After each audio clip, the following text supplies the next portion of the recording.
Your next reading is Portfolio Management and Overview, and these are the specific learning outcome statements. The first LOS says describe the portfolio approach to investing. It's very straightforward. I'm sure you would have heard that famous cliche that do not put all your eggs in one basket. If you do, if the basket tumbles, you will lose all your eggs. Then what you should do, you should diversify your investment this way. Just let's say this was just a single asset and you invested all your money in the single asset. Now what you can do, instead of just putting money in the single basket, you can put some in T-bills, some in cash, some in international bonds, commodities, real estate bonds. This is what you call diversification. This is what you call portfolio, collection of investment in different assets. So this would diversify. This would result in reduction in the overall risk. That's what you call the portfolio approach to investing. Let us discuss this further. There are broadly two main categories of risk. Specific risks. These are the risks that affect a particular company or a particular industry or a line of business. For example, the risk of employees going on a strike, or there may be problems of supply of raw materials, problem of availability of services. So specific risks, sometimes also called the unsystematic risks, they are specific to a particular asset or a particular company. But systematic risks, these are the risks which affect the market as a whole. For example, if the interest rate changes, it will affect all the businesses that have exposure on interest rate. If the rate of inflation changes, it will affect the cost of input, or the threat of war, political risk, legal risk. There are many risks that affect many businesses, the whole of the economy.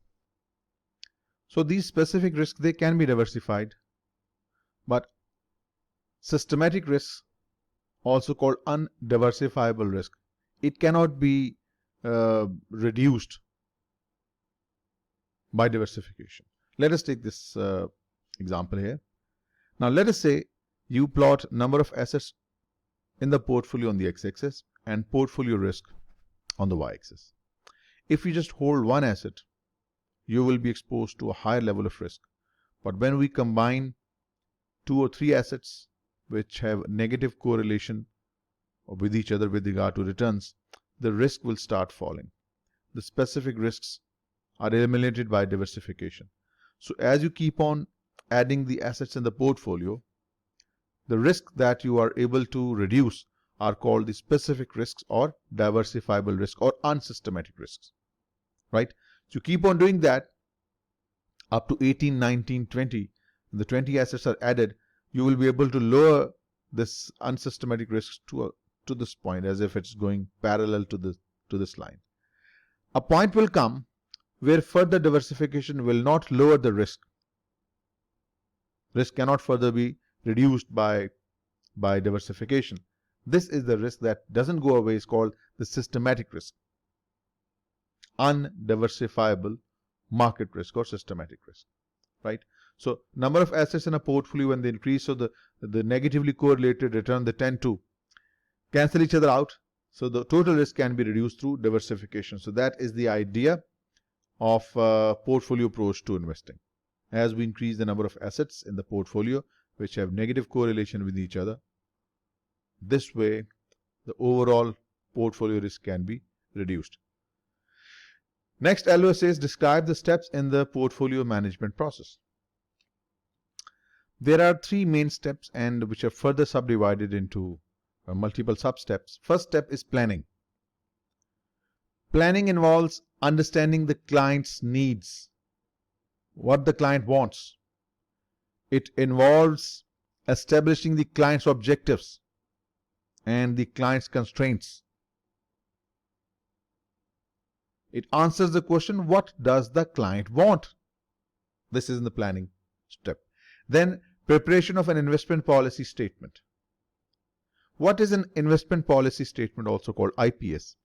IPS basically is a written document describing all the investment objectives and constraints that apply to a client portfolio.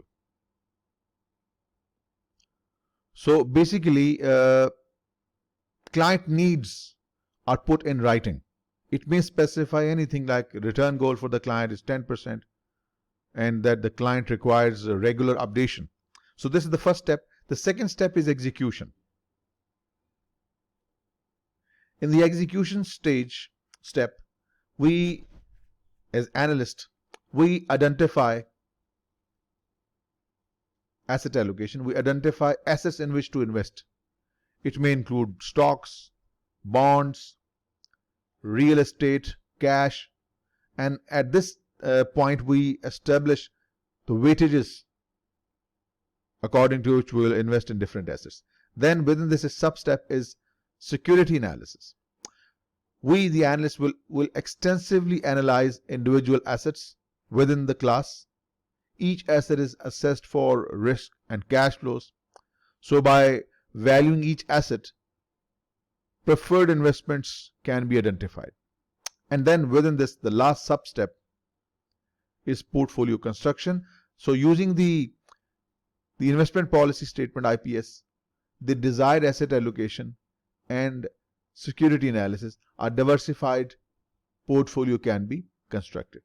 So that completes your second step. The third is feedback. Portfolio balancing and monitoring. So after the portfolio has been constructed at this point, portfolio construction in the second step and third sub-step. After the portfolio has been constructed, it needs to be reviewed and monitored at an appropriate interval. So rebalancing involves buying and selling decisions to restore the targeted asset allocation after the market movement. If the market moves up and down, so we may have to buy or sell certain assets so as to keep the targeted weightages in our portfolio. Then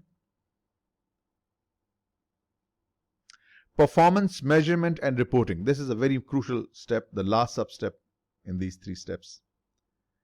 In this step, the portfolio performance must be evaluated to establish whether the client's objectives have been met. Performance may be screened against the benchmark specified in the IPS, whatever we have set here as the benchmark to gauge the performance. So performance may be assessed against the benchmark that we would have specified in IPS. So whether step 1 and 2 need to be revisited, the planning and execution, they may be requiring some revision. So whether step 1 and step 2 need to be revisited depends on this result, the feedback. Then your next LO says describe types of investors and distinctive characteristics and needs of each. There are two main categories of investors: individual investors and the institutional investors. Individual investors, just like you and me, they may be investing for short-term or long-term goals. So a short-term goal could be education for children, or long-term goal could be the retirement income. Institutional investors, when we say institutional investors, we're talking about banks, insurance companies, mutual funds, investment companies, so on and so forth. So when you say banks pool deposits to issue loans like JP Morgan Chase. Insurance companies are also institutional investors. So what they do with their role is they accept various types of risks in return for premium. Like if I buy a vehicle insurance, so I pay a certain amount of premium to the insurance company. So insurance company will take that premium and invest it in different assets. So this way, the insurance company can further diversify its asset base so as to meet the claims of the policy holders. Then investment companies. Investment companies manage pool funds. They are also institutional investors. And then sovereign wealth funds. Sovereign wealth funds, they are government-owned investment funds. Some operate with the objective of investing the revenue from the natural resources of the country, like oil, gas, etc. Then we have described defined contribution and defined benefit pension plan. First, let's discuss defined contribution pension plan. Employees of both private and public companies, they often save and invest for retirement via defined contribution pension plan or defined benefit plans. So we are discussing first defined contribution plan. So what is defined contribution plan? Defined contribution plan basically it's an investment vehicle in which the amount invested or the contribution made is made by the employer and employee both. So objective of a defined contribution pension plan is to accumulate wealth by investing a portion of wages while working in order to provide income during retirement. Since the benefits of a defined contribution plan are not defined, the employee assumes the investment risk. Next, describe defined contribution and defined benefit pension plan. Well, defined benefit pension plan, in the defined benefit pension plan, the employer has an obligation to provide certain benefits to employees when they retire. It's different from the previous one. The future benefit is specified or defined, unlike the previous defined contribution plan. So it involves management that has to take into consideration the timing of its future liabilities or cash flows by assessing the age of its plan members, when they have to pay how much cash depending upon the age of the plan members. Then the payout. Payout is usually based on a member's average salary and the number of years worked with the organization. Okay, next LOS is describe aspects of asset management industry. So some key aspects of asset management industry. First of all, the firms or the managers in this industry, they are referred to as buy-side firms, in contrast to what we call the sell-side firms. Sell-side firms basically includes broker dealers and investment banks. So we have a category called full service asset managers. These are the managers that offer a variety of investment styles and asset classes. And then there are specialist asset managers. They may focus on a particular investment style or a particular asset class. And then we have a multi-boutique firms. So multi-boutique firm basically is a holding company that includes a number of different specialist asset managers. Then we have active management versus passive management. What is the difference? Active management attempts to outperform a chosen benchmark through manager skill. For example, by using fundamental or technical analysis, beating the market. That's what you say, active management. But in passive management, attempt is made to replicate the performance of a chosen benchmark index.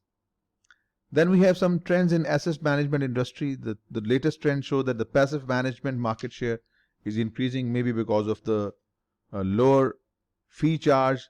Now because of information technology development, amount of data available to the management has grown exponentially over the last few years. So more data available for analysis. This is an interesting application of technology, robo-advisors. So robo-advisors basically are technologies that can help investors make investment decisions. So basically they provide advice and recommendation based on their investment requirements and their constraints. So this is the use of technology in investment decision making. Then next LOS is describe mutual funds and compare them with other pooled investment products. So what are mutual funds? Mutual funds are simply a means of combining or pooling the funds of a large group of investors. I invest, you invest, A, B, C. They put their money in a single pool of investment. So this pooled investment is called a mutual fund. The buy and sell decisions from the fund, from the resources in the funds, they are made by the fund manager, and this fund manager is compensated for the service provided. Then remember, mutual funds, they seek relative returns. Means they have certain benchmark which they have to outperform. So they try to outperform a certain benchmark. And like many other financial intermediaries like banks, insurance companies, mutual funds are also a form of financial intermediaries. Then why are they so popular? First, if I have some money, I do not have investment skills, I can just simply put my money in mutual fund and the fund manager will take care of my money. So I can, instead of diversifying my investment myself, my investment can be managed by the fund manager who can use his professional skills to achieve diversification. So this is the first benefit diversification. It's misspelled here, but diversification, because full-time professional management is available to take care of your investment, and you just need a little amount of money to invest in the mutual fund. You don't need sizable investments to generate returns. Then the next part of this LOS is differentiate between open-end mutual fund and closed-end mutual fund. An open-end mutual fund basically is an investment company that stands ready to buy and sell shares in itself to investors at any time, buying and selling the shares in itself to others. Whereas a closed-end mutual fund, it's an investment company with a fixed number of shares that are bought and sold by investors only in the open market, not from the fund itself. Then the next difference is shares are worth their NAV. What is NAV basically? NAV is called net asset value. It's the value of the assets held by the mutual fund divided by the number of shares. So shares are worth their NAV because the fund stands ready to redeem their shares at any time. As you've seen, they buy and sell shares within itself. Whereas in closed-end mutual funds, share value may differ from their NAV. So they provide generally less income, but here closed-end mutual funds generally provide more income. That's the brief difference between these two. Then the next part says types of mutual funds. The first type is a money market mutual fund. Money market mutual fund, as the name suggests, specializing in the money market instruments. Then we have bond market funds. This is bond basically. Bond market mutual fund invest in individual bonds and occasionally preference shares. Then we have stock mutual funds. They invest in stock clearly. They can be actively managed or passively managed. We have discussed this previously. So a passive fund is simply designed to track a particular index through a buy and hold strategy, whereas an actively managed fund is comprised of equity securities selected by the portfolio manager, and that portfolio manager is seeking to outperform the market. And then we have hybrid or balanced funds. They invest in both equities and bonds. Then some other pooled investments. Exchange traded funds. An exchange traded fund or ETF is basically an index fund. It trades like a closed-end fund. So particular domain where ETFs seem to have an edge over the more traditional index fund is the more specialized indices. A well-known ETF is the Standard & Poor Depository Receipt, or SPDR. It mimics the S&P 500 index, commonly called SPIDER, and it has a management fee of 0.09%. And another well-known ETF mimics the Dow Jones. It's called the Diamond. And of course, there are many others as well. iShare, MSCI, Vanguard, FTSE Emerging Markets, Invesco, QQQ. Many indices are, many ETFs are there holding billions of dollars of assets under management. Then hedge funds, we already discussed in our previous reading. Hedge funds, unlike mutual funds, which are long only mostly, because they make only buy-sell decisions. Hedge funds engage in more aggressive strategies and it takes more aggressive positions. Hedge funds, they seek absolute positive return. And as I said, they engage in aggressive strategies. When I say aggressive strategies, means they engage in short selling. And what is short selling? When an investor wants to profit if a security price declines, or trading in derivatives such as options, forwards, futures, and so on and so forth. So that ends your reading portfolio management and overview. This was just an overview. We'll discuss things in much more detail in the subsequent reading.